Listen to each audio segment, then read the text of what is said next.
निश्चित रूप से। प्रस्तुत है अकबर और बीरबल की एक विस्तृत कहानी, जिसमें बीरबल के एक जवाब ने शहंशाह अकबर को निशब्द कर दिया।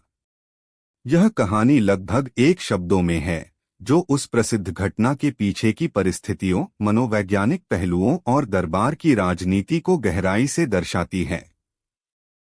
अकबर को चुप कर गया बीरबल का जवाब। अध्याय 1। शहंशाह के मन का बवंडर। आगरा का किला अपनी पूरी शानो शौकत के साथ यमुना के किनारे खड़ा था, जैसे समय को चुनौती दे रहा हो। सूरज की सुनहरी किरणें उसके लाल पत्थर को और भी दहका रही थीं। दीवान-ए-आम में रोज की तरह ही भीड़ थी। फरियादी अपनी अर्जियां लेकर खड़े थे, व्यापारी अपने मसले लेकर आए थे और जागीरदार अपनी वफादारी का सबूत देने के लिए उपस्थित थे। शहंशाह जलालुद्दीन मोहम्मद अकबर अपने भव्य सिंहासन तख्ते ताऊस पर विराजमान थे। उनके चेहरे पर एक असीम सत्ता का तेज था, लेकिन आज उनकी आंखों में एक अनूठी बेचैनी थी, एक गहरा चिंतन जो उनके करीबी ही भांप सकते थे। मामले एक एक करके पेश हो रहे थे और शहंशाह उनका निपटारा कर रहे थे। न्याय और बुद्धिमत्ता का ऐसा संगम था कि लोग उन्हें अकबर-ए-आज़म यानी महान अकबर कहते थे। लेकिन आज उनका मन कहीं और था। दोपहर ढलते ढलते एक अजीब मामला सामने आया। एक बूढ़ा किसान, जिसकी कमर झुक चुकी थी और चेहरे पर अनगिनत झुर्रियां थीं, कांपते हुए शहंशाह के सामने पेश हुआ। उसकी आंखों में आंसू थे और आवाज में निराशा। जहां पनाह, मैं लुट गया, बर्बाद हो गया, वह रोते हुए बोला। अकबर ने अपनी गहरी आवाज में पूछा, क्या हुआ है बुजुर्ग? किसने तुम्हारे साथ अन्याय किया है? बताओ, उसे ऐसी सजा दी जाएगी कि उसकी नस्लें भी याद रखेंगी। किसान ने सिसकते हुए कहा, नहीं जहांपनाह, किसी इंसान ने मेरे साथ अन्याय नहीं किया। मैंने अपनी पूरी जमापूंजी लगाकर इस साल गेहूं की फसल उगाई थी। फसल ऐसी लहलहा रही थी कि देखकर दिल खुश हो जाता था। मैंने सोचा था, इस बार बेटी का ब्याह धूमधाम से करूंगा और कर्ज भी चुका दूंगा। लेकिन कल रात आसमानी आफत ने सब कुछ तबाह कर दिया। ऐसी ओलावृष्टि हुई कि पूरी फसल जमीन में मिल गई। जहांपनाह, मैंने तो किसी का बुरा नहीं किया, फिर मेरे खुदा ने मेरे साथ ऐसा क्यों किया? अगर वो है तो उसे मेरी मेहनत पर तरस क्यों नहीं आया? यह सवाल एक तीर की तरह अकबर के दिल में जा लगा। यह एक साधारण किसान की फरियाद नहीं थी, यह एक इंसान की उस अदृश्य शक्ति से शिकायत थी जिसे दुनिया खुदा, ईश्वर या अल्लाह कहती है। अकबर निशब्द हो गए। वह क्या जवाब देते? उन्होंने खजांची को आदेश दिया कि किसान को शाही खजाने से मुआवजा दिया जाए। किसान दुआएं देता हुआ चला गया, लेकिन अपने पीछे एक ऐसा सवाल छोड़ गया जिसने शहंशाह के मन में एक बवंडर खड़ा कर दिया था। उस रात अकबर को नींद नहीं आई। वह अपने महल की छत पर टहलते रहे। चांदनी रात में ताजमहल का दूर से धुंधला सा अक्स दिख रहा था। उनके मन में वही सवाल गूंज रहा था, क्या ईश्वर है? और अगर है तो वह इतना निष्ठुर कैसे हो सकता है? वह एक मेहनतकश इंसान को इनाम देने की बजाय सजा क्यों देता है? वह क्या करता है? वह कहाँ रहता है? उसका स्वरूप क्या है? वह एक शक्तिशाली सम्राट थे। उनके एक इशारे पर लाखों की सेनाएं चल पड़ती थीं। उनके साम्राज्य की सीमाएं हिंदुकुश से लेकर बंगाल की खाड़ी तक फैली थीं। लेकिन आज वह खुद को निहायत ही असहाय और अज्ञानी महसूस कर रहे थे। अगले कुछ दिन अकबर की बेचैनी बढ़ती गई। उन्होंने अपने नवरत्नों को बुलाया। दीवाने खास में एक गंभीर सभा का आयोजन हुआ। अबुल फजल फैजी, तानसेन, राजा टोडरमल, मान सिंह, मुल्ला दो प्याजा, हकीम हुमाम और बीरबल सभी मौजूद थे। अकबर ने अपनी भारी आवाज में कहा, हमारे मन में कुछ प्रश्न हैं जो हमें सोने नहीं दे रहे। हम जानना चाहते हैं कि क्या ईश्वर का अस्तित्व है? यदि हाँ, तो वह करता क्या है? उसका निवास कहाँ है? और उसका स्वरूप कैसा है? हम आप सभी विद्वानों से इन प्रश्नों का उत्तर चाहते हैं। दरबार में सन्नाटा छा गया। यह कोई साधारण प्रश्न नहीं था।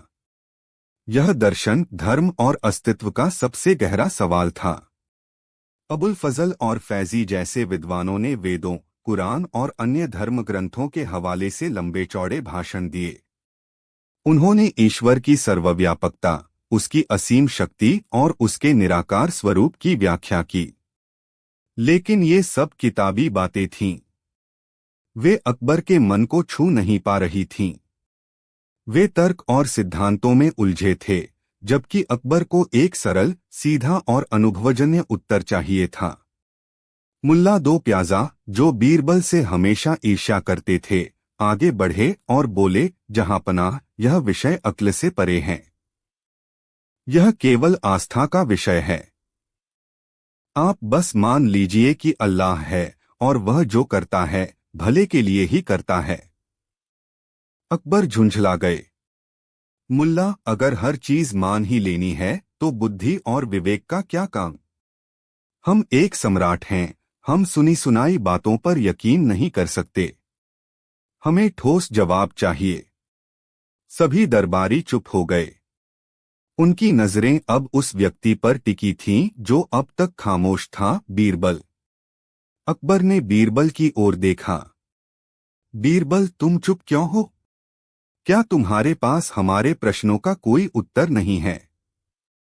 बीरबल ने अदब से सिर झुकाया और मुस्कुराए। उनकी मुस्कान में हमेशा की तरह एक रहस्यमय आत्मविश्वास था। जहांपनाह, आपके प्रश्न जितने गहरे हैं, उनका उत्तर उतना ही सरल है। लेकिन इसे शब्दों में बयां करना मुश्किल है। इसे समझने के लिए अनुभव की आवश्यकता है। मुल्ला दो प्याजा ने तंज कसा, वाह! अब बीरबल हमें अनुभव कराएंगे। लगता है आज आसमान से फरिश्ते उतरेंगे। बीरबल ने मुल्ला की बात को नजरअंदाज करते हुए अकबर से कहा, आलमपनाह, मुझे आपके प्रश्नों का उत्तर देने के लिए 1 महीने का समय और शाही खजाने से 20,000 अशर्फियों की जरूरत है। यह सुनकर सब हैरान रह गए। 20,000 अशर्फिया! एक जवाब के लिए इतनी बड़ी रकम? मुल्ला बोले, देखिए जहांपनाह, यह बीरबल की चाल है। वह जानता है कि उसके पास कोई जवाब नहीं है।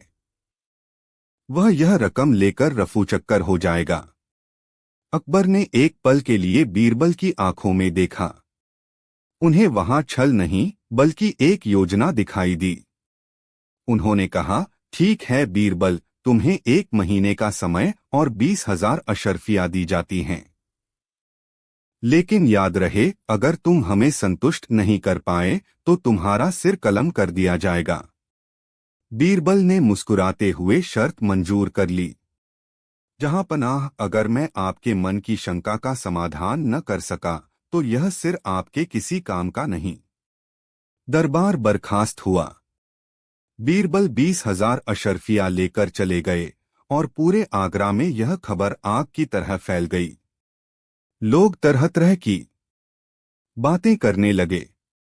कुछ का मानना था कि बीरबल का अंत निकट है, तो कुछ को विश्वास था कि बीरबल इस बार भी कोई करिश्मा जरूर दिखाएंगे। अध्याय 2, बीरबल की रहस्यमयी तैयारी। अगले दिन से बीरबल का व्यवहार बड़ा अजीब हो गया। वह दरबार नहीं आ रहे थे। उन्होंने उन 20,000 अशर्फियों में से एक बड़ी रकम निकाली और आगरा के पास एक गांव में पहुंचे। वहां उन्होंने एक गरीब ब्राह्मण को खोजा, जिसके घर हाल ही में एक पुत्र का जन्म हुआ था। बीरबल ने उस ब्राह्मण को 5,000 अशर्फिया देते हुए कहा, पंडित जी, मैं चाहता हूं कि आप मेरे लिए एक काम करें। आपको आज से अपने इस पुत्र को केवल और केवल गाय का दूध पिलाना है।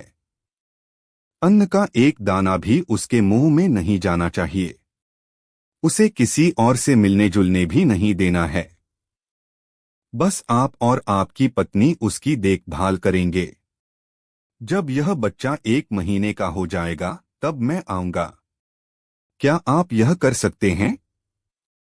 ब्राह्मण हैरान था। मंत्री जी, यह आप क्या कह रहे हैं? बच्चा केवल दूध पर कैसे जिंदा रहेगा? और इतनी बड़ी रकम किस लिए? बीरबल ने मुस्कुराकर कहा, आप बस मुझ पर विश्वास रखें। यह आपके और आपके बच्चे दोनों के भविष्य के लिए अच्छा है। यह रकम आपकी ईमानदारी और मेहनत का इनाम है। ब्राह्मण लालच और दुविधा में पड़ गया। लेकिन बीरबल की बातों में ऐसा जादू था कि वह मना नहीं कर सका। उसने बीरबल की शर्त मान ली। इसके बाद बीरबल ने अपना भेष बदला। उन्होंने एक साधारण व्यापारी का रूप धारण किया और सल्तनत के अलग अलग हिस्सों की यात्रा पर निकल पड़े। वह बाजारों में घूमते, किसानों से बातें करते, सैनिकों की छावनियों में जाते और मंदिरों मस्जिदों के बाहर बैठकर लोगों को देखते। वह कुछ खास नहीं कर रहे थे, बस देख रहे थे, सुन रहे थे और समझ रहे थे। एक दिन वह एक गुरुकुल में पहुंचे। वहां एक वृद्ध ज्ञानी गुरु अपने शिष्यों को पढ़ा रहे थे। बीरबल एक पेड़ के नीचे बैठ गए और उनकी बातें सुनने लगे। गुरु कह रहे थे, शिष्यों, ईश्वर को खोजने के लिए पहाड़ों और गुफाओं में भटकने की जरूरत नहीं है। वह तुम्हारे कर्म में है। जब एक किसान बीज बोता है तो ईश्वर उसके हाथों में होता है। जब एक माँ अपने बच्चे को दूध पिलाती है तो ईश्वर उसके वात्सल्य में होता है। और जब एक राजा न्याय करता है तो ईश्वर उसके सिंहासन पर विराजमान होता है। बीरबल को लगा जैसे उन्हें अपने पहले सवाल का सूत्र मिल गया है। कुछ दिन बाद वह एक सूफी संत की खानकाह में पहुंचे। संत एक फकीर की तरह रहते थे, लेकिन उनके चेहरे पर नूर था। बीरबल ने उनसे पूछा, बाबा, खुदा कहाँ रहता है? संत मुस्कुराए और एक प्याली में पानी लेकर आए। उन्होंने उसमें थोड़ी शक्कर घोली और बीरबल से कहा, पियो इसे। बीरबल ने पानी पी लिया। संत ने पूछा, कैसा लगा? बीरबल बोले, मीठा। संत ने पूछा, क्या तुम्हें इसमें शक्कर दिखाई दे रही है? बीरबल ने कहा, नहीं, वह तो घुल गई। संत ने कहा, बेटा, खुदा भी इसी शक्कर की तरह है। वह हर जगह मौजूद है, हर कण में घुला हुआ है, पर इन आंखों से दिखाई नहीं देता। उसे महसूस करने के लिए मन की मिठास चाहिए। बीरबल को अपने दूसरे सवाल का इशारा भी मिल गया। अब बचा था तीसरा और चौथा सवाल, ईश्वर का स्वरूप क्या है और क्या वह सच में है? इसके लिए बीरबल वापस आगरा लौट आए। महीना पूरा होने में अभी कुछ दिन बाकी थे। उन्होंने शाही बावर्चियों को बुलवाया और उन्हें एक बड़ा सा बर्तन भरकर दूध लाने का आदेश दिया। मुल्ला, दो प्याजा और अन्य दरबारी जो बीरबल की जासूसी कर रहे थे, वे यह सब देखकर और भी उलझन में पड़ गए। उन्हें लगा कि बीरबल पागल हो गए हैं। कभी बच्चे को दूध पिलवाते हैं, कभी खुद दूध मंगवाते हैं। यह भला शहंशाह के सवालों का जवाब कैसे हो सकता है? मुल्ला ने अकबर के कान भरने शुरू कर दिए। जहां पनाह, मैंने कहा था न। बीरबल का दिमाग फिर गया है। वह शाही खजाने को बर्बाद कर रहा है। उसे फौरन कैद कर लेना चाहिए। अकबर भी चिंतित थे, लेकिन उन्होंने बीरबल को एक मौका दिया था और वह अपनी बात से पीछे हटने वाले नहीं थे। उन्होंने इंतजार करने का फैसला किया। अध्याय 3, न्याय का दिन और बीरबल का अनोखा प्रदर्शन। 1 महीने का समय पूरा हुआ। आज वह दिन था जब बीरबल को शहंशाह के सवालों का जवाब देना था। दीवाने खास खचाखच भरा हुआ था। सभी नवरत्न, अमीर उमरा और विद्वान अपनी अपनी जगह पर बैठे थे। सबकी आंखों में उत्सुकता और संदेह का मिलाजुला भाव था। मुल्ला दो प्याजा के चेहरे पर एक विजी मुस्कान थी, जैसे वह बीरबल की हार का जश्न मनाने के लिए पहले से ही तैयार हों। शहंशाह अकबर अपने सिंहासन पर बैठे थे। उनका चेहरा गंभीर था। उन्होंने घोषणा की, बीरबल को पेश किया जाए। दरवाजे खुले और बीरबल ने प्रवेश किया। लेकिन वह अकेले नहीं थे। उनके साथ वह ब्राह्मण, उसकी पत्नी और गोद में उनका 1 महीने का पुत्र भी था। यह देखकर सब चौंक गए। एक दार्शनिक प्रश्न के उत्तर के लिए एक नवजात शिशु का दरबार में क्या काम? बीरबल ने शहंशाह को झुककर सलाम किया। अकबर ने अपनी गरजदार आवाज में पूछा, बीरबल, समय समाप्त हो चुका है। क्या तुम्हारे पास हमारे प्रश्नों के उत्तर हैं? या हम तुम्हारी गर्दन उड़ाने का हुक्म दें? बीरबल शांत भाव से मुस्कुराए। जहांपनाह, आपके हर सवाल का जवाब मेरे पास है। और जवाब यह नन्हा बालक देगा। पूरा दरबार ठहाकों से गूंज उठा। मुल्ला दो प्याजा ने कहा, हद हो गई बेवकूफी की। यह दूधमुहा बच्चा क्या बोलेगा? बीरबल, तुमने हम सबका और शहंशाह के कीमती वक्त का अपमान किया है। अकबर का पारा भी चढ़ गया। बीरबल, यह क्या मजाक है? साफ साफ जवाब दो वरना। बीरबल ने हाथ जोड़कर कहा, गुस्ताखी माफ हो जहांपनाह। बस थोड़ा सब्र करें। दूध का दूध और पानी का पानी हो जाएगा। अकबर ने अनिच्छा से सिर हिलाया।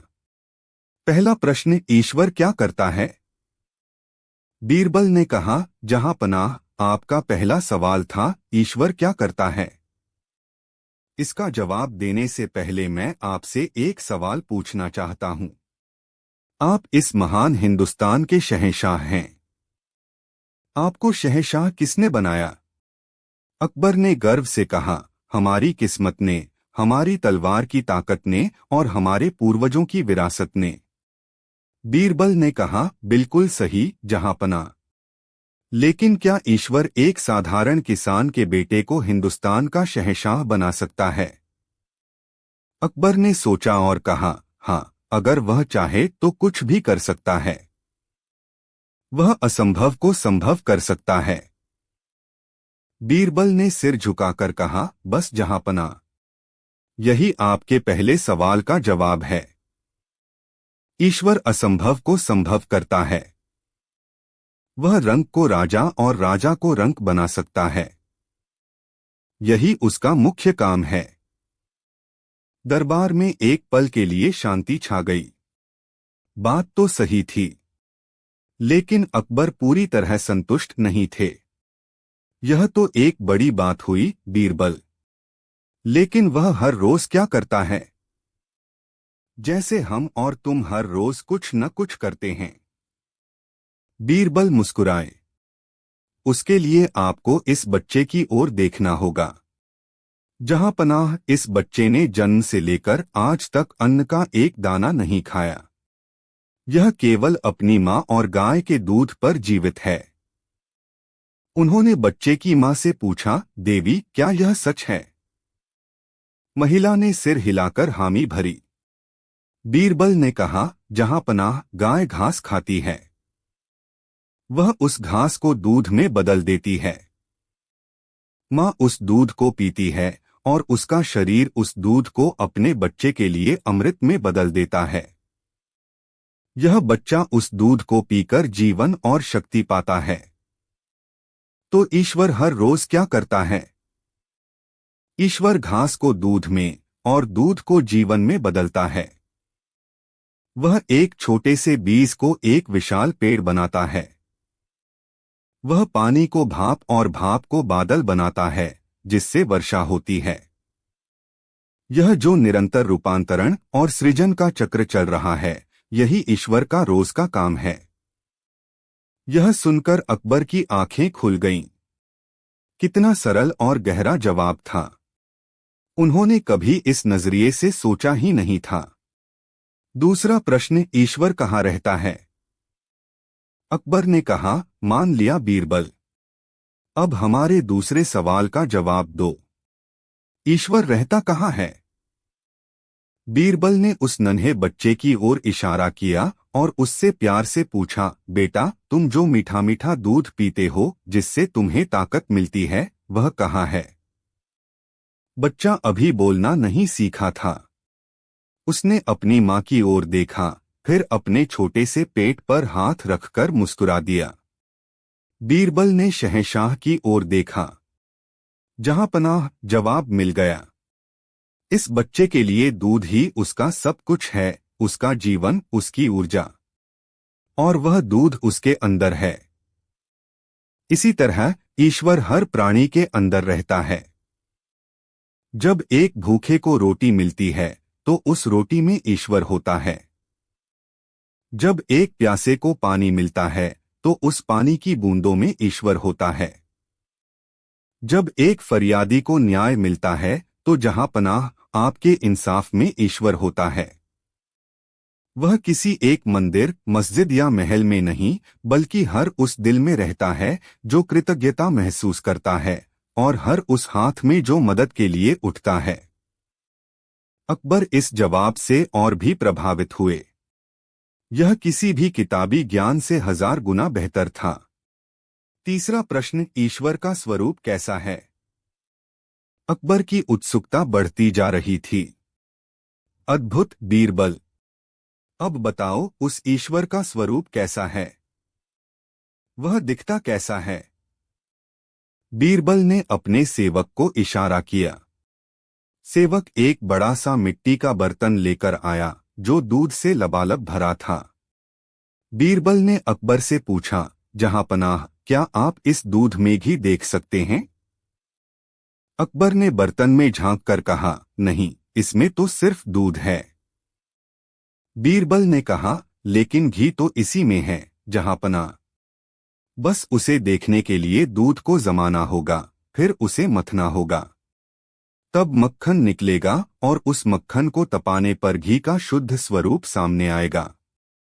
ठीक इसी तरह ईश्वर का कोई एक निश्चित स्वरूप नहीं है, फिर भी वह हर स्वरूप में मौजूद है।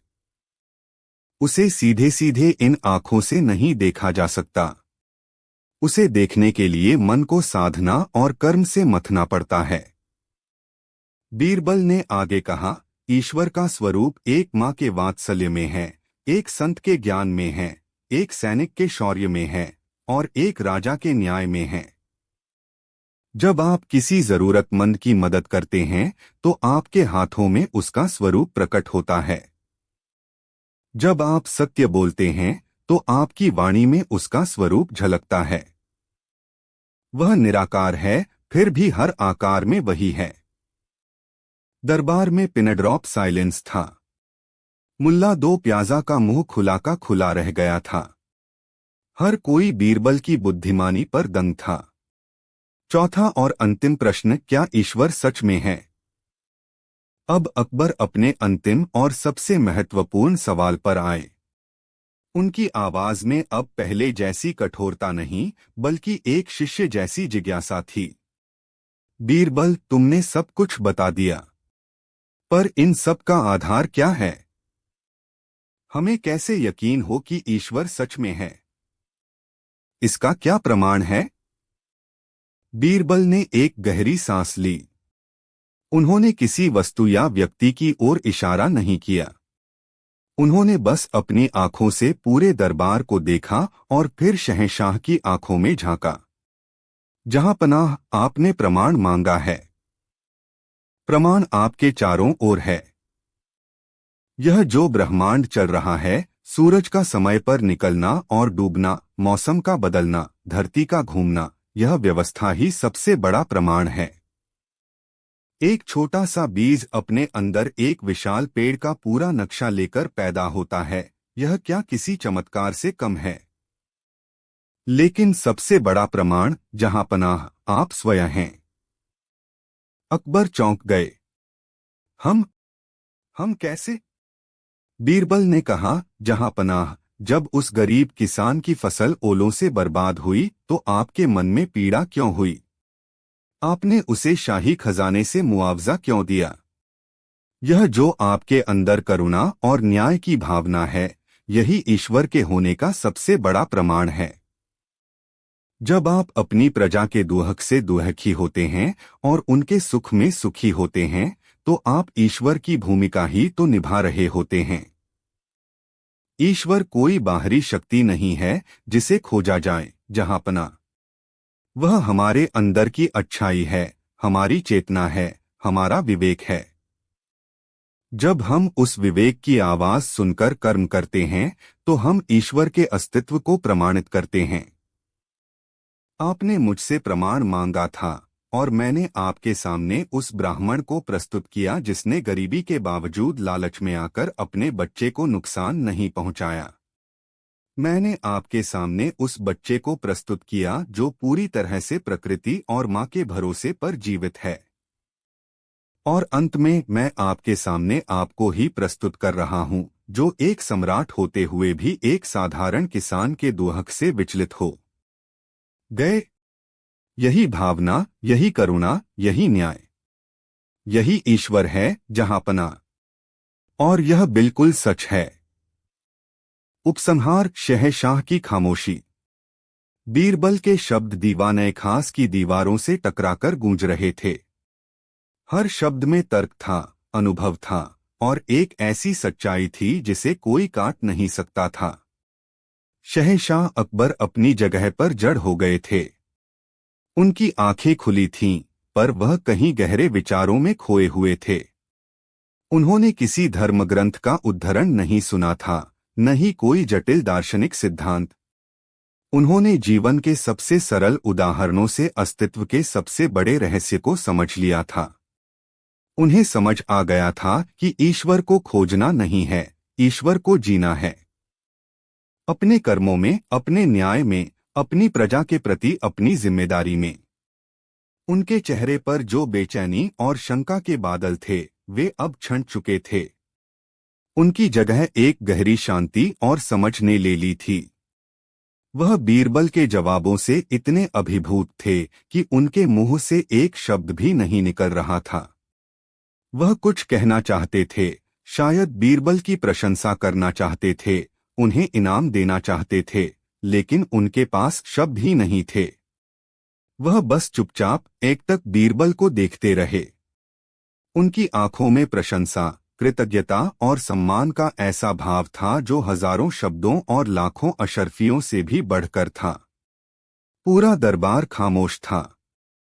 मुल्ला दो प्याजा और बीरबल के अन्य विरोधी शर्म से सिर झुकाए खड़े थे।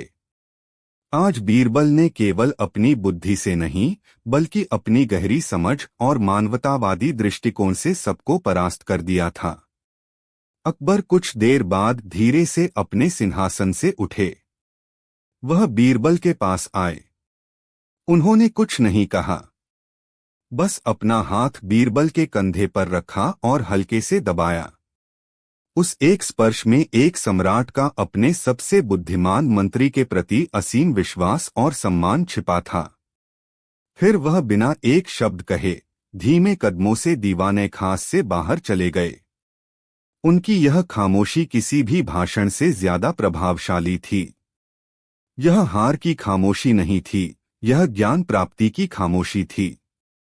यह उस सम्राट की खामोशी थी जिसे आज अपनी सत्ता की सीमाओं और अपनी जिम्मेदारियों के सही अर्थ का बोध हो गया था।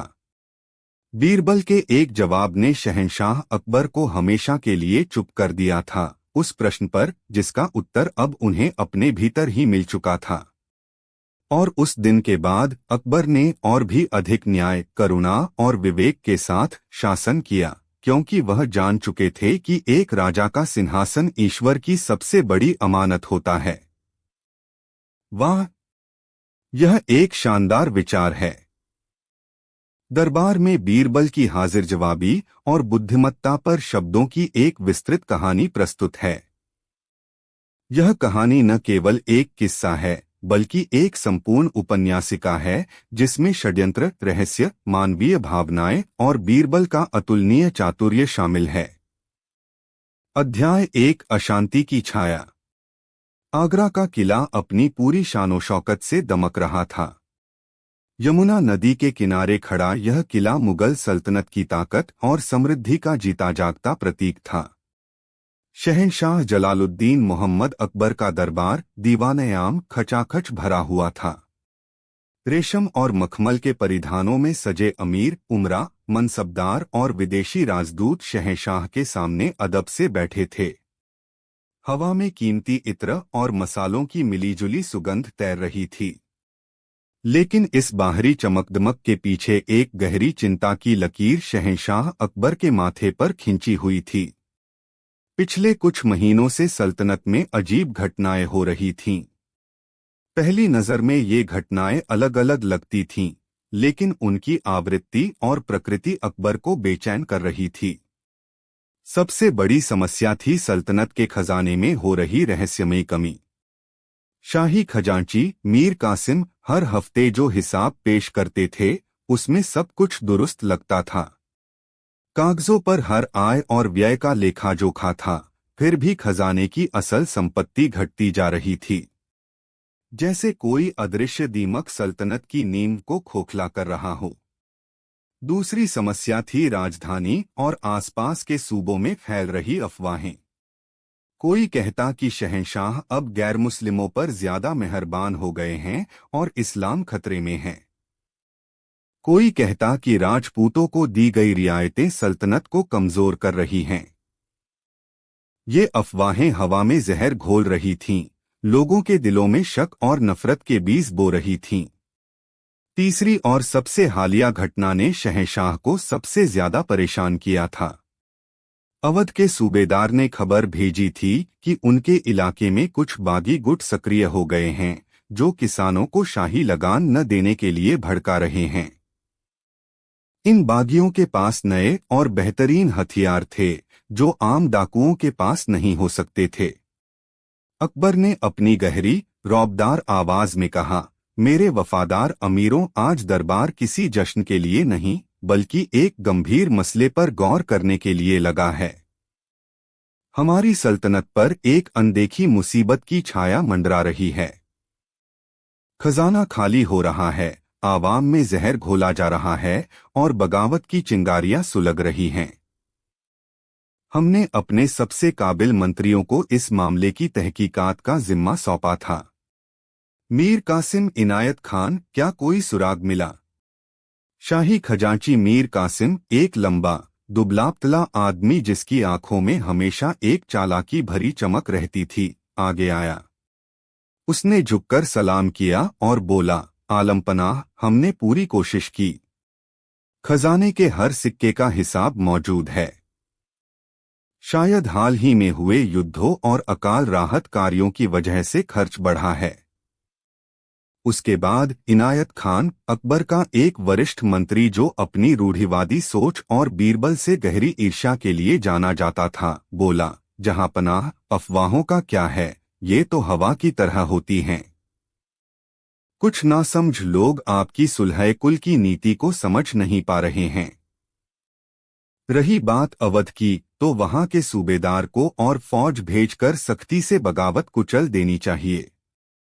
अकबर उनकी बातों से संतुष्ट नहीं हुए।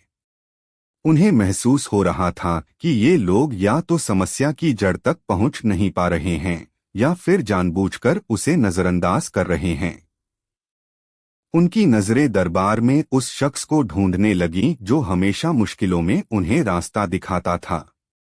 वह शख्स राजा बीरबल दरबार के एक कोने में चुपचाप खड़ा सब कुछ देख और सुन रहा था।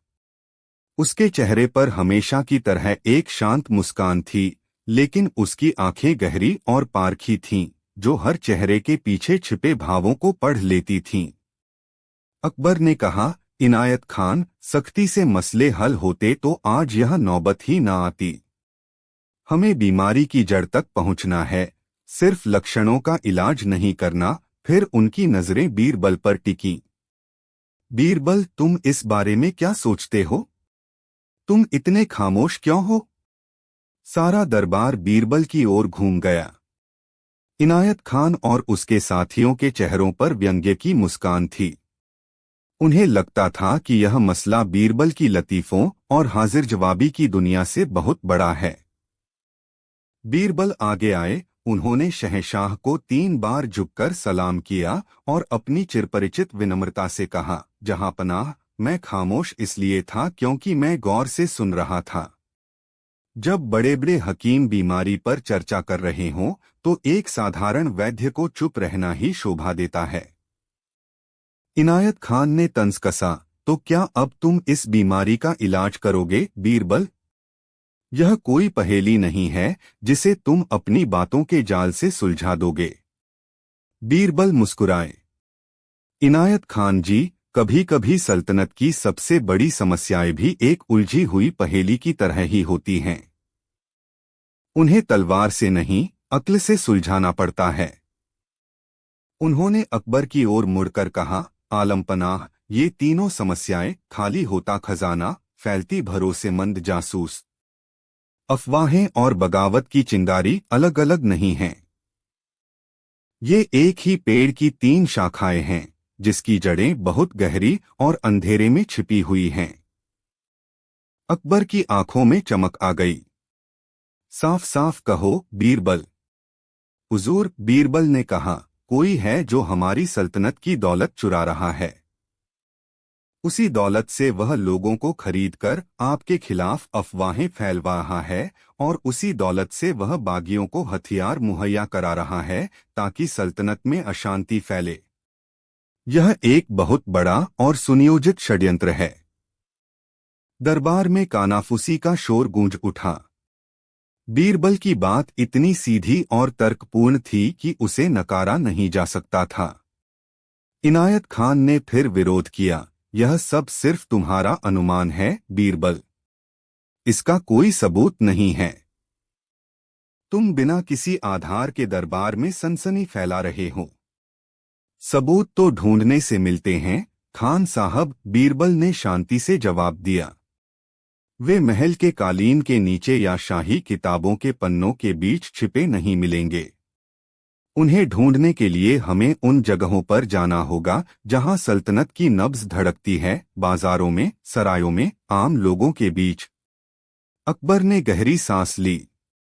उन्हें बीरबल की बात में दम लगा। उन्होंने फैसला किया, ठीक है बीरबल, हम तुम्हें इस मामले की तहकीकात की पूरी जिम्मेदारी सौंपते हैं। तुम्हें जो चाहिए, जैसे चाहिए, मदद मिलेगी, लेकिन हमें जल्द से जल्द सच चाहिए। सल्तनत की सुरक्षा दांव पर है। इनायत खान और उसके साथी मन ही मन जल उठे। उन्हें यह कतई बर्दाश्त नहीं था कि शहंशाह उन जैसे अनुभवी मंत्रियों के ऊपर एक मस्खरे कवि को तरजीह दें। उन्होंने उसी पल फैसला कर लिया कि वे बीरबल को किसी भी हाल में सफल नहीं होने देंगे। बीरबल ने शहंशाह का हुक्म स्वीकार किया। वह जानते थे कि उन्होंने कांटों का ताज पहना है। यह लड़ाई सिर्फ किसी बाहरी दुश्मन से नहीं थी, बल्कि दरबार के भीतर बैठे आस्तीन के सांपों से भी थी। लेकिन बीरबल चुनौतियों से घबराने वालों में से नहीं थे। उनके दिमाग में एक योजना ने आकार लेना शुरू कर दिया था। रात के अंधेरे में, जब सारा आगरा सो रहा था, बीरबल अपनी हवेली की छत पर टहल रहे थे। उनकी नजरें दूर चमकते किले पर थीं। उन्होंने खुद से कहा, खेल शुरू हो चुका है। अब देखते हैं शिकारी कौन है और शिकार कौन। अध्याय 2, भेष बदलकर बाजार में। अगली सुबह दरबार में हर कोई उम्मीद कर रहा था कि बीरबल अपनी जांच पड़ताल के लिए शाही जासूसों की एक बड़ी टीम मांगेंगे या फिर खजाने के खातों की दोबारा जांच का हुक्म देंगे। लेकिन बीरबल ने ऐसा कुछ नहीं किया। वे दरबार में आए, कुछ देर बैठे और फिर यह कहकर चले गए कि उन्हें कुछ निजी काम है। इनायत खान और उसके गुट ने उनका मजाक उड़ाया। लगता है बीरबल को समझ आ गया है कि यह काम उसके बस का नहीं है। शायद अपनी हार मानने का बहाना ढूंढ रहा है। लेकिन बीरबल का इरादा कुछ और ही था। दोपहर के वक्त आगरा के सबसे बड़े अनाज बाजार में एक देहाती किसान फटे पुराने कपड़ों में, सिर पर मैला साफा बांधे और पैरों में टूटी फूटी जूतियां पहने घूम रहा था। उसकी चाल ढाल और बोली में ठेठ गांव की सादगी थी। वह कोई और नहीं बल्कि भेष बदले हुए राजा बीरबल थे। उनके साथ उनके दो सबसे भी किसान के भेष में थे, जो थोड़ी दूरी बनाए हुए थे। बीरबल जानते थे कि सच्चाई महलों की ऊंची दीवारों में कैद नहीं होती, वह आम लोगों की बातों में, बाजार के शोर में और गरीबों की आहों में जिंदा रहती है। उन्होंने एक बड़ी सी दुकान के सामने रुककर अनाज का भाव पूछा। दुकानदार ने उन्हें ऊपर से नीचे तक देखा और बेरुखी से जवाब दिया। बीरबल ने मोलभाव करने की कोशिश की, जैसे कोई आम किसान करता है। इसी दौरान वे दूसरे ग्राहकों और व्यापारियों की बातें ध्यान से सुन रहे थे। घंटों बाजार में भटकने के बाद एक चीज ने उनका ध्यान खींचा। बाजार के एक कोने में एक नया व्यापारी, जिसका नाम शेर अफगन खान था, बहुत ही उम्दा किस्म का गेहूं बेच रहा था। हैरानी की बात यह थी कि उसका गेहूं शाही गोदामों के गेहूं से भी बेहतर था, लेकिन उसकी कीमत बाजार भाव से काफी कम थी। यह बहुत अजीब था। इतना अच्छा माल इतने सस्ते में कैसे बेचा जा सकता है? या तो इसमें कोई घोटाला था, या फिर इसे बेचने वाले का मकसद मुनाफा कमाना नहीं, कुछ और था। बीरबल किसान के भेष में उस दुकान पर पहुंचे। उन्होंने गेहूं का एक दाना उठाकर अपनी उंगलियों के बीच मसला। वाह भाई, क्या खूब दाना है! ऐसा गेहूं तो हमने अपने पूरे जीवन में नहीं देखा। कहाँ की पैदावार है यह? शेर अफगन खान, एक रोबदार पठान जिसकी आंखों में क्रूरता की झलक थी, ने घमंड से जवाब दिया, यह तुम्हारे मतलब की बात नहीं है देहाती। तुम्हें खरीदना है तो खरीदो, वरना रास्ता नापो। बीरबल ने गिड़गिड़ाने का नाटक किया। मालिक, हम गरीब किसान हैं। 2 बोरी गेहूं चाहिए। कुछ तो रहम करो, दाम थोड़ा और कम कर दो। शेर अफगन हंसा। अरे मूर्ख, पहले ही इतना सस्ता दे रहा हूं। यह तो हमारे मालिक की मेहरबानी है कि वे चाहते हैं आगरा की भूखी जनता को अच्छा अनाज मिले। जाओ और कहीं इससे सस्ता मिले तो ले आना। मालिक की मेहरबानी। बीरबल के कान खड़े हो गए। यह मालिक कौन है? उन्होंने और जानने की कोशिश की, लेकिन शेर अफगन ने उन्हें डांटकर भगा दिया। बीरबल ने अपने एक जासूस को इशारे से उस दुकान पर नजर रखने को कहा। फिर वे खुद शहर की सबसे बड़ी सराय की ओर बढ़ गए, जहां दूरदराज से मुसाफिर आकर ठहरते थे। उन्होंने सराय के मालिक से एक कोठरी किराए पर ली और आंगन में बैठकर हुक्का पीने लगे, ध्यान से लोगों की बातें सुनते हुए। वहां उन्होंने 2 लोगों को बात करते सुना। वे अकबर की धार्मिक सहिष्णुता की नीति को कोस रहे थे। एक ने कहा, देखो तो जरा, शहंशाह ने हिंदुओं को दरबार में इतने ऊंचे ओहदे दे दिए हैं। मथुरा और बनारस में मंदिरों के निर्माण की इजाजत दे दी है। यह सब इस्लाम के खिलाफ है। दूसरे ने हामी भरी, सही कहते हो। और यह सब उस काफिर बीरबल के कहने पर हो रहा है। वही शहंशाह के कान भरता है। सुना है कोई नेक रहनुमा है जो जल्द ही इस नाइंसाफी को खत्म करेंगे। वे सच्चे मुसलमानों की मदद कर रहे हैं। कौन है वो रहनुमा? पहले ने उत्सुकता से पूछा। नाम नहीं पता, दूसरे ने धीरे से कहा, लेकिन उनके आदमी हर जगह हैं। वे पैसे और हथियार दोनों देते हैं। कहते हैं कि उनका मकसद सल्तनत को पाक करना है। बीरबल का माथा ठनका। तो यह थी अफवाहों की जड़। कोई नेक रहनुमा लोगों को भड़का रहा था। और यह वही हो सकता है जिसका सस्ता अनाज बाजार में बिक रहा था। योजना साफ थी, सस्ते अनाज से गरीबों की हमदर्दी जीतो और फिर उसी हमदर्दी का फायदा उठाकर उनके मन में शहंशाह के खिलाफ जहर घोलो। रात को बीरबल का जासूस खबर लेकर लौटा। उसने बताया कि शेर अफगन खान की दुकान से अनाज की बोरियां रात के अंधेरे में निकलकर शहर के बाहरी इलाकों में कुछ गुप्त ठिकानों पर ले जाई जाती हैं। उसने यह भी बताया कि शेर अफगन खान अक्सर रात में एक हवेली में जाता है जो शाही खजांची मीर कासिम की है। यह एक बहुत बड़ा सुराग था। अब बीरबल के सामने तस्वीर थोड़ी साफ हो रही थी। मीर कासिम जो खजाने का रक्षक था, वही शायद उसका भक्षक भी था। वह खजाने से पैसा चुरा रहा था।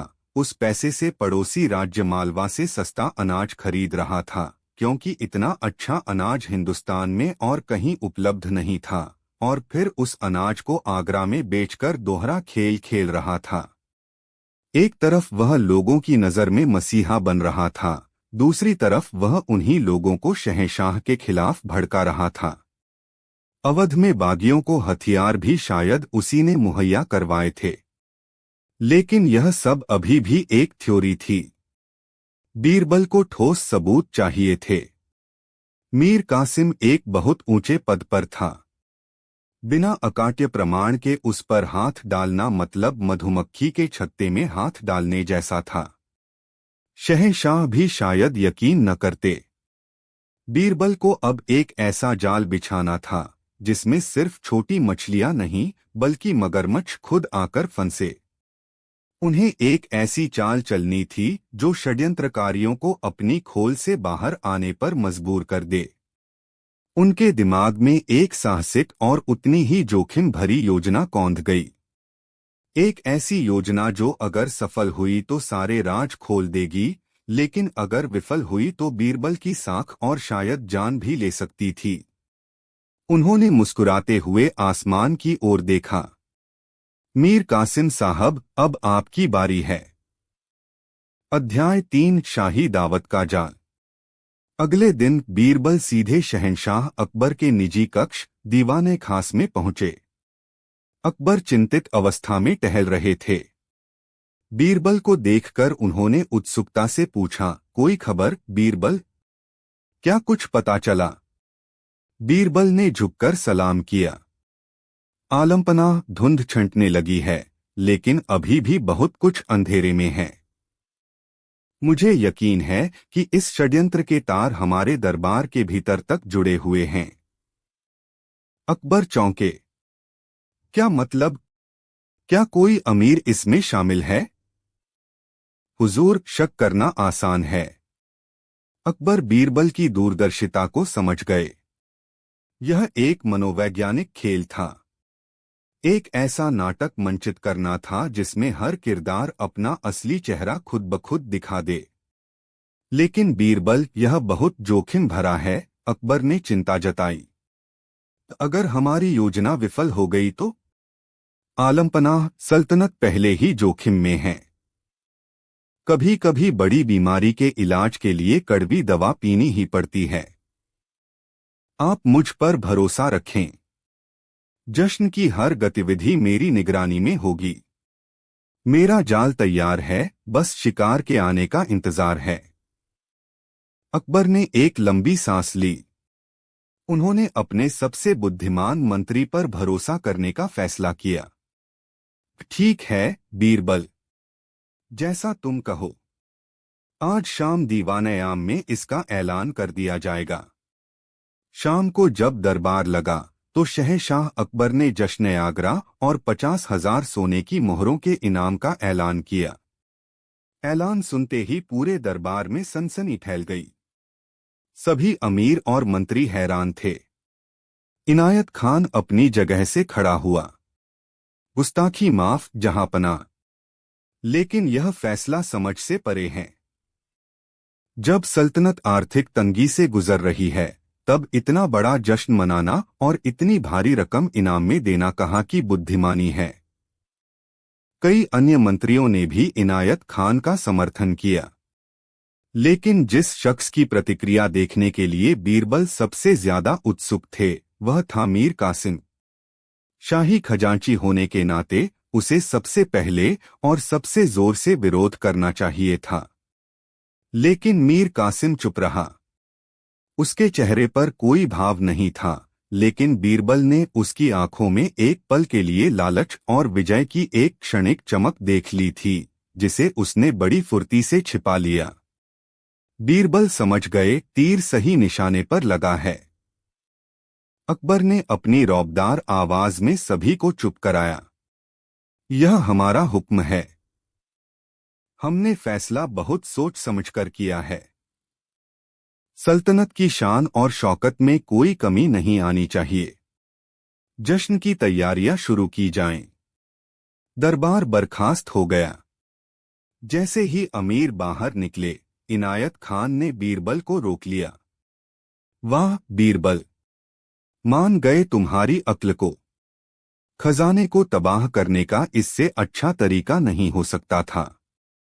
शहंशाह को अपनी चिकनी चुपड़ी बातों में फंसाकर तुमने अपना उल्लू सीधा कर ही लिया। बीरबल मुस्कुराए। इनायत खान जी, जश्न के खत्म होने का इंतजार कीजिए। तब पता चलेगा कि उल्लू कौन है और वह सीधा है या उल्टा। यह कहकर बीरबल वहां से चले गए, इनायत खान को गुस्से में जलता हुआ छोड़कर। उसी रात मीर कासिम ने अपने एक खास गुर्गे को बुलवाया।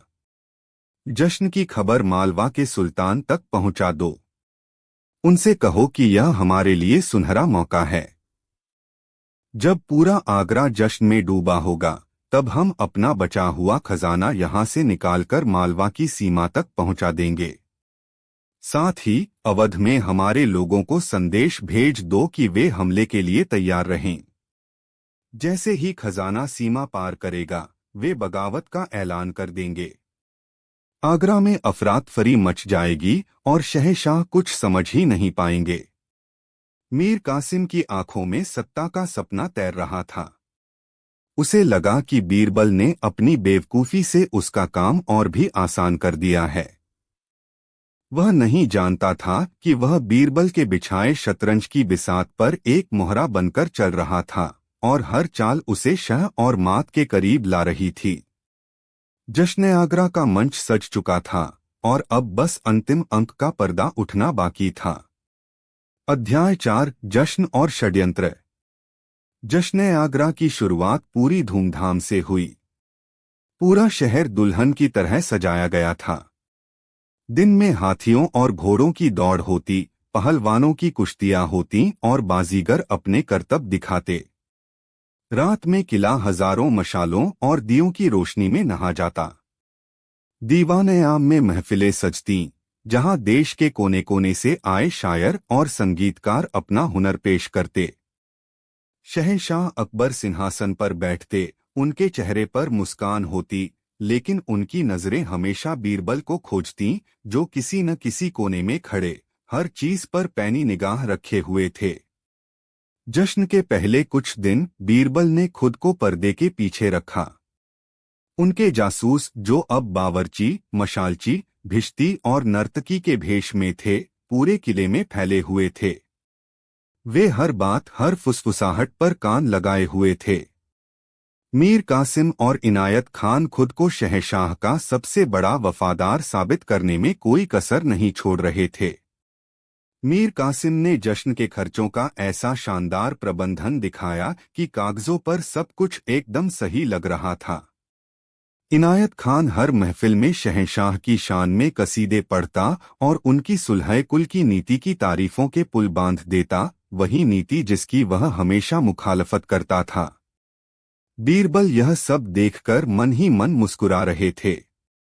जितना ऊंचा चढ़ोगे, गिरने में उतनी ही जोर की चोट लगेगी, उन्होंने सोचा। जश्न का चौथा दिन था।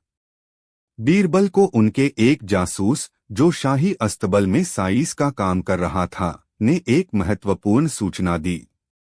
उसने बताया कि मीर कासिम के निजी अस्तबल में कुछ नए और बहुत मजबूत घोड़े लाए गए हैं, जो लंबी दूरी की यात्रा के लिए बेहतरीन हैं।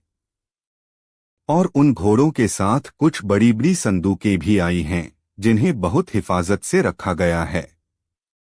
बीरबल का दिमाग तेजी से काम करने लगा। ये घोड़े और संदूकें जरूर खजाना ले जाने के लिए हैं।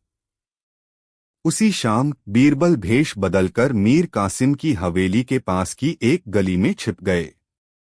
आधी रात के करीब उन्होंने देखा कि शेर अफगन खान, वही अनाज का व्यापारी, चुपके से हवेली में दाखिल हुआ। कुछ देर बाद वह बाहर निकला और सीधे यमुना नदी के किनारे बने एक पुराने घाट की ओर चला गया। बीरबल ने उसका पीछा किया। घाट पर कुछ नावें तैयार खड़ी थीं। शेर अफगन ने मल्लाहों से कुछ बात की और उन्हें सोने की कुछ मोहरें दीं। बीरबल समझ गए कि यह भागने का रास्ता तैयार किया जा रहा है। शायद खजाना पहले घोड़ों पर लादकर शहर से बाहर ले जाया जाएगा और फिर नदी के रास्ते मालवा की ओर रवाना किया जाएगा। अब बीरबल के पास लगभग सारी कड़ियां जुड़ चुकी थीं। उन्हें बस रंगे हाथों पकड़ने का इंतजार था। जश्न का छठा दिन यानी आखिरी दिन से एक दिन पहले बीरबल शहंशाह अकबर के पास पहुंचे। आलमपनाह, कल रात का खेल अंतिम होगा।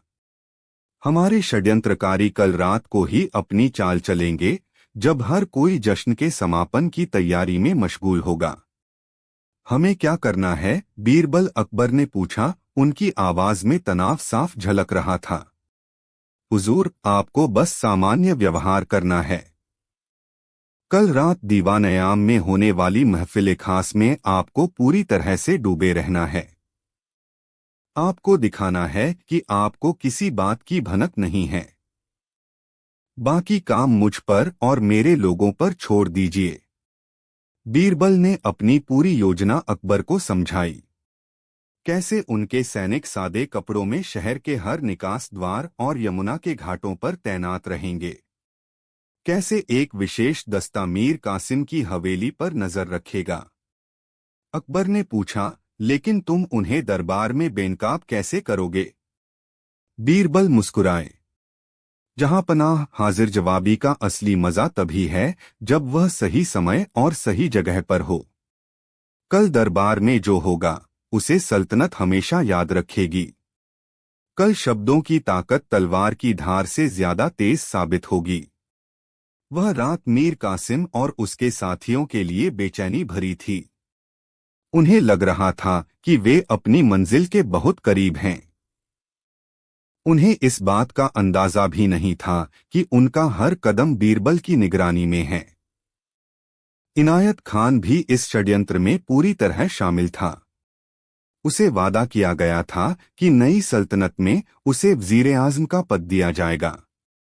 वह बीरबल से अपनी पुरानी नफरत का बदला लेने के लिए किसी भी हद तक जाने को तैयार था।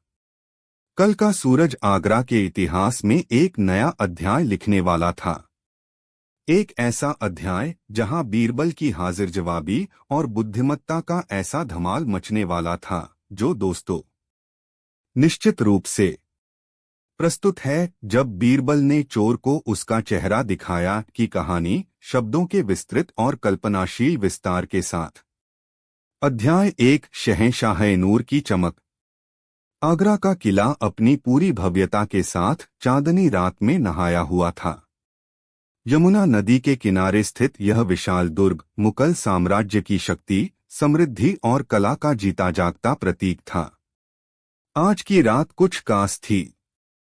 जश्न का माहौल था क्योंकि पड़ोसी राज्य से संधि का सफल समापन हुआ था और इस अवसर पर शहंशाह जलालुद्दीन मोहम्मद अकबर ने एक भव्य जश्न-ए-मैत्री का आयोजन किया था। दीवान-ए-कास को जन्नत-ए-फिरदौस, स्वर्ग का बगीचा की तरह सजाया गया था। ईरानी कालीनों पर मखमल की चादरें बिछी थीं, जिन पर सोने और चांदी के तारों से कशीदाकारी की गई थी। दीवारों पर लगे मशालदानों में से गुलाब और चंदन की सुगंध वाले तेल की महक हवा में घुल रही थी। दरबार के नवरत्न, विदेशी राजदूत, मित्र राज्यों के राजा और बड़े बड़े मनसबदार अपनी पूरी शानो शौकत के साथ उपस्थित थे। हवा में संगीत की लहरें थीं, जिन्हें महान संगीतकार तानसेन अपने तानपुरे से बिखेर रहे थे। हर चेहरा खुशी और संतोष से दमक रहा था।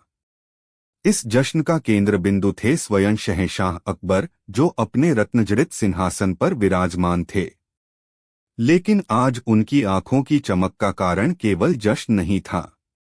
आज उन्होंने अपने गले में मुगल सल्तनत की सबसे अनमोल धरोहरों में से एक शहंशाह-ए-नूर नामक हीरा पहना हुआ था। यह कोई साधारण हीरा नहीं था। कहा जाता था कि यह हीरा गोलकुंडा की खदानों से तब निकला था जब धरती पर देवताओं का वास था। इसका आकार एक छोटे कबूतर के अंडे जितना था और इसकी कटाई इस तरह से की गई थी कि रोशनी पड़ते ही इसमें से इंद्रधनुष के साथ रंग फूट पड़ते थे। इसका नाम शहंशाह-ए-नूर, सम्राट का प्रकाश, इसलिए पड़ा था क्योंकि यह सिर्फ एक जवाहरात नहीं बल्कि मुगल साम्राज्य के गौरव, न्याय और अखंडता का प्रतीक था। इसे केवल विशेष अवसरों पर ही शाही खजाने से बाहर निकाला जाता था। आज अकबर ने इसे पहनकर अपनी सल्तनत की ताकत और स्थिरता का मौन प्रदर्शन किया था। जब भी अकबर हिलते डुलते, वह हीरा एक पल के लिए हजारों मशालों की रोशनी को अपने अंदर समेट लेता और फिर उसे कई गुना बढ़ाकर चारों ओर बिखेर देता, जिससे उपस्थित लोगों की आंखें चौंधिया जातीं। हर कोई उस हीरे की तारीफ कर रहा था। अकबर के ठीक बगल में उनके सबसे प्रिय और बुद्धिमान सलाहकार बीरबल खड़े थे। बीरबल के चेहरे पर हमेशा की तरह एक शांत और हल्की सी मुस्कान थी। उनकी आंखें दरबार के हर कोने का, हर व्यक्ति के चेहरे के भाव का सूक्ष्मता से विश्लेषण कर रही थीं। बीरबल अकबर ने धीमे स्वर में कहा, देखो इस शहंशाह-ए-नूर की चमक। यह हमें याद दिलाता है कि हमारी सल्तनत का भविष्य भी इसी तरह उज्जवल है। बीरबल ने सिर झुकाकर कहा, जहांपनाह, आपकी बुद्धिमत्ता और न्याय का प्रकाश इस हीरे के प्रकाश से कहीं अधिक उज्जवल है। यह हीरा तो केवल पत्थर का एक टुकड़ा है, असली शहंशाह-ए-नूर तो आप स्वयं हैं। अकबर बीरबल के इस जवाब से प्रसन्न हुए। जश्न देर रात तक चलता रहा। संगीत, नृत्य, स्वादिष्ट भोजन और खुशगवार माहौल में समय कैसे बीत गया, किसी को पता ही नहीं चला। अंत में जब चांद आसमान में थककर पश्चिम की ओर झुकने लगा, तो जश्न समाप्त हुआ। थके हुए अकबर अपने कक्ष में जाने से पहले शाही खजाने के प्रमुख खजांची हकीम अली खान को बुलाया। हकीम अली खान एक अधेड़ उम्र का व्यक्ति था, जिसकी ईमानदारी की कस्में खाई जाती थीं। वह पीढ़ियों से शाही खजाने की सेवा कर रहा था। हकीम साहब, अकबर ने अपने गले से शहंशाह-ए-नूर उतारकर एक मखमली डिब्बे में रखते हुए कहा, इसे तुरंत शाही खजाने की सबसे सुरक्षित तिजोरी में वापस रखवा दें। इसकी सुरक्षा में कोई चूक नहीं होनी चाहिए। जो हुक्म जहांपनाह। हकीम अली खान ने डिब्बा लेते हुए अदब से सिर झुकाया। आप निश्चिंत रहें। इस हीरे तक हवा भी आपकी इजाजत के बिना नहीं पहुंच सकती। हकीम अली खान के साथ शाही सुरक्षा दस्ते के प्रमुख दरोगा जमालुद्दीन और उसके 10 सबसे भरोसेमंद सिपाही थे। यह एक स्थापित प्रक्रिया थी।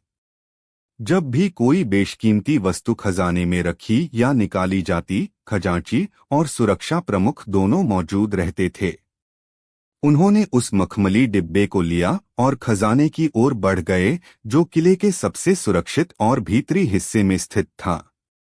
अकबर अपने कक्ष में चले गए, इस बात से पूरी तरह आश्वस्त कि उनकी सबसे कीमती धरोहर सुरक्षित हाथों में है। उन्हें क्या पता था कि अगली सुबह आगरा के किले पर एक ऐसी आपदा टूटने वाली थी जो पूरे मुगल साम्राज्य की नींव हिला देगी। अध्याय 2, अंधेरे में डूबा गौरव। अगली सुबह की पहली किरण जब आगरा के किले के संगमरमरी गुंबदों पर पड़ी, तो वह अपने साथ एक भयानक खबर लेकर आई। खजांची हकीम अली खान दौड़ता हुआ, हांफता हुआ, लगभग गिरता पड़ता दीवान-ए-आम की ओर भागा, जहां अकबर अपने दिन की शुरुआत कर रहे थे। हकीम अली खान का चेहरा सफेद पड़ चुका था, जैसे किसी ने उसका सारा खून निचोड़ लिया हो। उसकी आंखों में भयानक डर था। क्या हुआ हकीम साहब? इस तरह भागे क्यों आ रहे हैं? सब खैरियत तो है? अकबर ने अपनी कलम रोककर पूछा। हकीम अली खान अकबर के कदमों में गिर पड़ा और फफक कर रोने लगा। लुट गए जहांपनाह, हम बर्बाद हो गए। गजब हो गया। दरबार में सन्नाटा छा गया। अकबर का दिल किसी अनहोनी की आशंका से बैठ गया। साफ साफ कहो, हुआ क्या है? उनकी आवाज में सख्ती आ गई।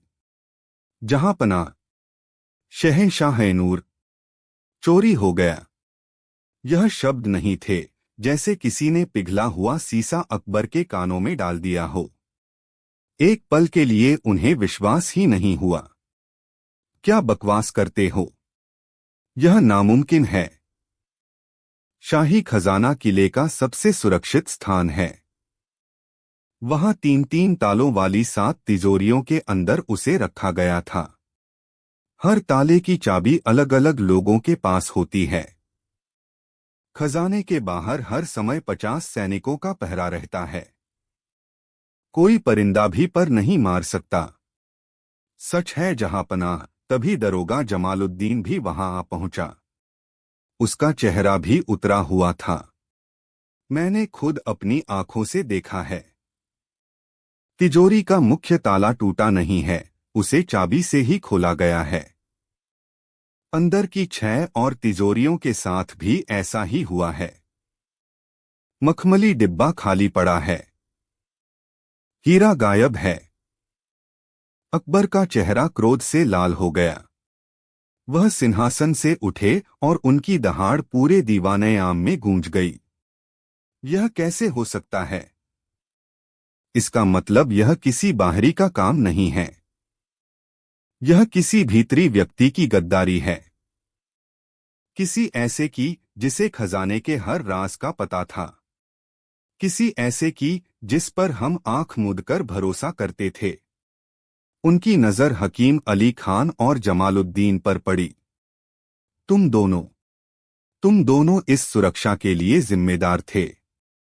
तुम्हारी नाक के नीचे से सल्तनत की इज्जत चोरी हो गई और तुम्हें कानों कान खबर तक नहीं हुई। या फिर इस चोरी में तुम लोगों का ही हाथ है। हकीम अली खान और जमालुद्दीन कांप उठे। नहीं जहांपनाह, हम अपनी जान दे सकते हैं, पर सल्तनत से गद्दारी नहीं कर सकते। उन्होंने एक साथ कहा। तो फिर चोर कौन है? जमीन खा गई उसे या आसमान निगल गया? अकबर गरजे। हम तुम्हें 2 दिन की मोहलत देते हैं। चोर और हमारा हीरा दोनों हमारी आंखों के सामने होने चाहिए, वरना तुम दोनों के सर धड़ से अलग कर दिए जाएंगे। पूरे किले में हड़कंप मच गया। यह सिर्फ एक हीरे की चोरी नहीं थी, यह शहंशाह अकबर के इकबाल को, उनकी सत्ता को सीधी चुनौती थी। अगर किले के सबसे सुरक्षित स्थान से शाही खजाना लूटा जा सकता था, तो इसका मतलब था कि साम्राज्य में कुछ भी सुरक्षित नहीं था। जमालुद्दीन ने तुरंत जांच शुरू कर दी। उन सभी 50 सैनिकों को जो रात में खजाने पर पहरा दे रहे थे, हिरासत में ले लिया गया। उनसे बेरहमी से पूछताछ की जाने लगी। खजाने की ओर जाने वाले हर रास्ते की तलाशी ली गई। हर नौकर, हर मुलाजिम से सवाल जवाब किए गए, लेकिन कोई सुराग नहीं मिला। चोर बहुत शातिर था। उसने अपने पीछे एक भी निशान नहीं छोड़ा था। कोई टूटा हुआ ताला नहीं, कोई संघर्ष के निशान नहीं, कोई गवाह नहीं। ऐसा लग रहा था जैसे हीरा हवा में ही गायब हो गया हो। 2 दिन बीत गए। किला एक छावनी में तब्दील हो चुका था, लेकिन नतीजा सिफर था। अकबर का गुस्सा और बेचैनी बढ़ती जा रही थी। उनके नवरत्न तरह तरह की सलाहें दे रहे थे। कोई कह रहा था कि पूरे शहर की तलाशी ली जाए, कोई कह रहा था कि ज्योतिषियों से पूछा जाए, लेकिन कोई भी ठोस उपाय नहीं सुझा पा रहा था। इस पूरे हंगामे में एक व्यक्ति शांत था, बीरबल। वह चुपचाप सब कुछ देख रहे थे, सुन रहे थे और सोच रहे थे। वह जानते थे कि यह मामला ताकत और सख्ती से हल नहीं होगा। यह बुद्धिमानी और मनोविज्ञान का खेल था। तीसरे दिन की सुबह जब अकबर अपनी निराशा की चरम सीमा पर थे, उन्होंने हताश होकर बीरबल की ओर देखा। बीरबल, तुम चुप क्यों हो? क्या तुम्हारी बुद्धिमानी ने भी जवाब दे दिया है?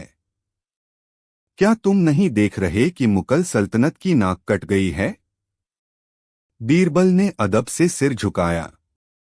जहां पनाह, जब गांठ बहुत ज्यादा उलझ जाए तो उसे खींचने से वह और कस जाती है। उसे धीरे धीरे सब्र से खोलना पड़ता है। चोर कोई बाहरी नहीं है, वह हम सबके बीच में ही है। वह हमें देख रहा है, हमारी हरकतों पर हंस रहा है। वह सोचता है कि वह बहुत चालाक है। तो उसे पकड़ो, अकबर चीखे। पकड़ूंगा जहांपनाह, बीरबल ने शांत स्वर में कहा। लेकिन मेरे तरीके से। चोर को पकड़ने के लिए चोर की तरह सोचना पड़ता है। हमें उसे जाल में फंसाना होगा, एक ऐसा जाल जिसे वह देख न सके। क्या मतलब है तुम्हारा? अकबर ने पूछा। जहांपनाह, मुझे बस आपकी अनुमति और 24 घंटे का समय चाहिए। मैं वादा करता हूं कि कल इसी समय चोर आपके कदमों में होगा।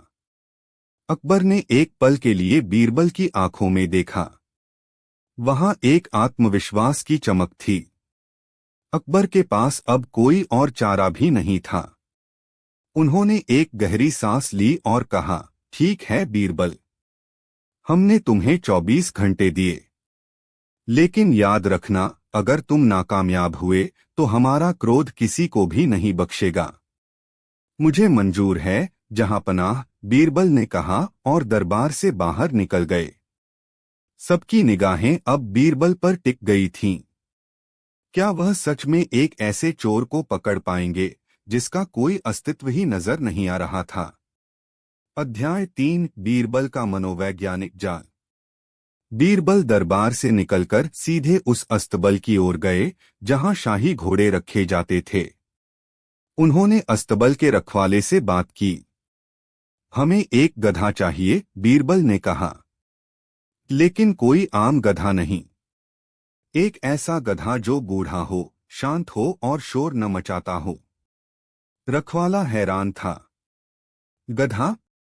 इस मुश्किल समय में आपको गधे की क्या जरूरत पड़ गई हुजूर? बीरबल मुस्कुराए। बस जो कहा है वैसा करो। यह गधा शहंशाह नूर को खोजने में हमारी मदद करेगा। रखवाला कुछ समझा नहीं, लेकिन उसने बीरबल के आदेश का पालन किया और एक बूढ़ा, शांत स्वभाव का गधा लाकर उन्हें दे दिया। बीरबल उस गधे को लेकर एक छोटे, खाली तंबू में ले गए, जिसे उन्होंने किले के मुख्य चौक में लगवाया था। इसके बाद बीरबल ने शाही ढिंढोरची को बुलवाया और उसे एक घोषणा करने का आदेश दिया। कुछ ही देर में पूरे किले में ढोल की आवाज गूंजने लगी और ढिंढोरची ऊंची आवाज में चिल्लाने लगा, सुनो, सुनो, सुनो। शहंशाह अकबर के आदेशानुसार बीरबल जी ने चोर को पकड़ने का एक चमत्कारी उपाय ढूंढ निकाला है। उनके पास एक जादुई गधा है जो सच और झूठ का पता लगा सकता है। आज शाम सूरज ढलने के बाद उन सभी लोगों को जिन पर चोरी का शक है, किले के मुख्य चौक में लगे तंबू के पास इकट्ठा होने का हुक्म दिया जाता है। चोर जल्द ही पकड़ा जाएगा। यह घोषणा जंगल की आग की तरह पूरे किले में फैल गई। हर कोई हैरान था। जादुई गधा? यह कैसा मजाक है? कुछ लोग हंस रहे थे, कुछ इसे बीरबल का पागलपन समझ रहे थे। लेकिन जिन लोगों के मन में खोट थी, उनके दिलों में एक अनजाना सा डर बैठ गया। बीरबल ने दरोगा जमालुद्दीन को बुलाया और उसे उन सभी लोगों की एक सूची बनाने को कहा जिनके पास खजाने तक पहुंचने की क्षमता या जानकारी थी। इस सूची में ऊंचे ओहदे वाले अधिकारियों से लेकर साधारण नौकर तक शामिल थे। सूची में सबसे ऊपर 3 नाम थे। खजांची हकीम अली खान, जिसके पास मुख्य चाबी थी और जो खजाने का इंचार्ज था। दरोगा जमालुद्दीन, सुरक्षा का प्रमुख, जिसे खजाने के गुप्त रास्तों और सुरक्षा प्रणालियों की जानकारी थी। मरियम उस जमाने का मुख्य सेवक इनायत रानी के कक्ष खजाने के करीब थे और इनायत को अक्सर उस रास्ते से आते जाते देखा गया था। इनके अलावा रात में पहरा देने वाले 10 सिपाही और कुछ अन्य नौकर भी शक के दायरे में थे। कुल मिलाकर करीब 20 लोगों की सूची तैयार हुई। शाम ढलने लगी। किले के चौक में रहस्य और कौतूहल का माहौल था। बीरबल ने उस तंबू के अंदर गधे को बांध दिया और उसकी पूंछ पर एक खास किस्म का इत्र लगा दिया, जिसकी गंध बहुत तेज लेकिन हानिरहित थी।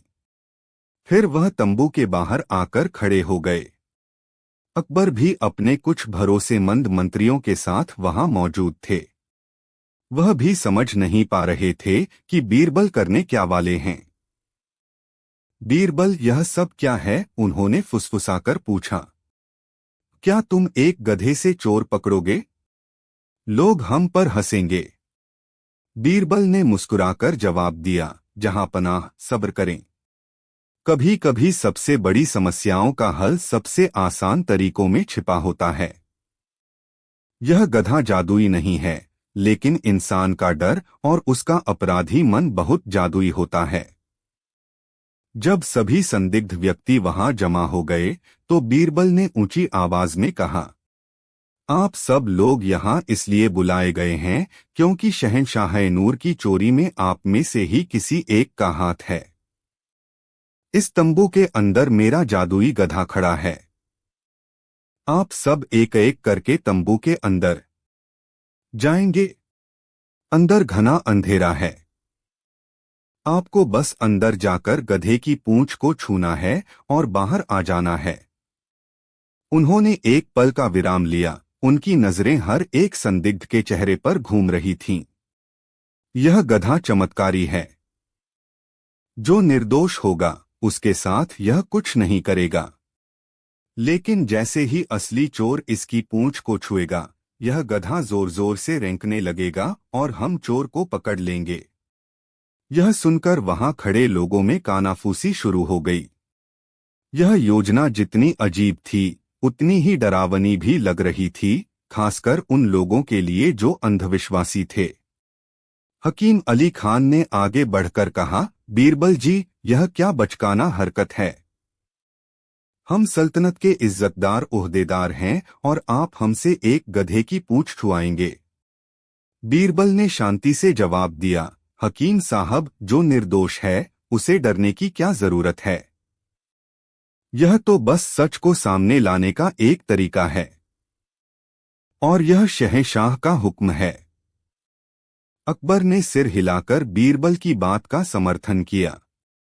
अब किसी के पास इनकार करने का कोई रास्ता नहीं था। एक एक करके सभी संदिग्ध तंबू के अंदर जाने लगे।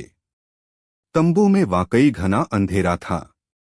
अंदर जाने वाला व्यक्ति कुछ सेकंड बाद बाहर आ जाता। बाहर बीरबल और उनके सिपाही हर व्यक्ति पर कड़ी नजर रखे हुए थे। एक एक करके सभी अंदर गए और बाहर आ गए, लेकिन गधा एक बार भी नहीं रेंका। सब लोग हैरान थे। अकबर भी निराश होने लगे। क्या बीरबल की तरकीब फेल हो गई? जब आखिरी व्यक्ति भी तंबू से बाहर आ गया और गधा शांत खड़ा रहा तो दरोगा जमालुद्दीन ने ताना कसते हुए कहा, लगता है आपका जादुई गधा सो गया है, बीरबल जी। बीरबल मुस्कुराए। गधा नहीं सोया है, दरोगा जी। उसने अपना काम कर दिया है। क्या मतलब? अकबर ने पूछा। किसी ने भी चोरी नहीं की? यह कैसे हो सकता है? नहीं जहांपनाह, बीरबल ने कहा। चोर हम सबके बीच में ही खड़ा है। अब बस उसे पहचानने की देर है। यह कहकर बीरबल ने एक सिपाही को आदेश दिया, इन सभी लोगों के हाथ मेरे सामने करवाओ। सिपाही ने सबको एक लाइन में खड़ा करके उनके हाथ आगे करने को कहा। बीरबल एक एक व्यक्ति के पास जाने लगे और उनके हाथों को सूंघने लगे। यह दृश्य बड़ा ही विचित्र था। मुगल सल्तनत के सबसे बुद्धिमान मंत्री एक एक करके लोगों के हाथ सूंघ रहे थे। जब बीरबल लगभग सभी लोगों के हाथ सूंघ चुके तो वह खजांची हकीम अली खान के सामने आकर रुके। उन्होंने हकीम अली खान का हाथ पकड़ा और उसे अपनी नाक के पास ले गए। फिर उन्होंने अपना सिर उठाया। उनकी आंखों में एक विजी चमक थी। चोर मिल गया जहांपनाह। अध्याय 4। चेहरे पर लिखा डर। पूरे चौक में एकदम खामोशी छा गई, इतनी कि लोग अपनी सांसों की आवाज भी सुन सकते थे। सबकी नजरें बीरबल और हकीम